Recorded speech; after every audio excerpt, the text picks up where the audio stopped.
پہلگام دہشتگرد حملے کے بعد بھارت نے پاکستان کے خلاف سخت اقدامات کا اعلان کیا۔ حکومت ہند نے فوری طور پر پاکستانی شہریوں کے تمام ویزے منسوخ کرتے ہوئے انہیں 48 گھنٹوں کے اندر ملک چھوڑنے کا حکم جاری کیا۔ اس فیصلے کے تحت طبی، سفارتی اور طویل مدتی زمروں میں آنے والوں کو کچھ حد تک رعایت دی گئی ہے، تاہم ان کے لیے بھی واضح ہدایت جاری کی گئی ہے۔ سرکاری ذرائع کے مطابق رواں ماہ کی 29 تاریخ تک موجودہ ویزے کارآمد رہیں گے، جس کے بعد تمام ویزے منسوخ تصور کیے جائیں گے۔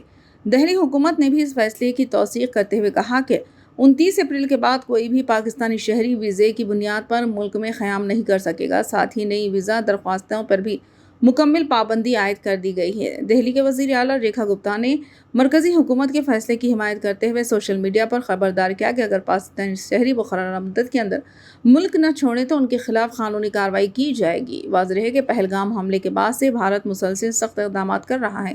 پہلے سندھ دریا کا پانی روکا گیا، پھر اٹاری واہگہ سرحد بند کی گئی اور اب پاکستانیوں کے ویزے منسوخ کر دیے گئے۔ بھارتی فوج نے بھی سرحدی علاقوں میں دہشت گردوں کے خاتمے کے لیے خصوصی مہم کا آغاز کیا۔ حکومت کا موقف ہے کہ قومی سلامتی کو اولین ترجیح دی جا رہی ہے، اسی تحت یہ اقدامات عمل میں لائے جا رہے ہیں۔ صورتحال پر مسلسل سخت اقدامات کر رہے ہیں۔ پہلے سندھ دریا کا پانی روکا گیا اور آئندہ دنوں میں مزید فیصلوں کا بھی امکان ظاہر کیا جا رہا ہے۔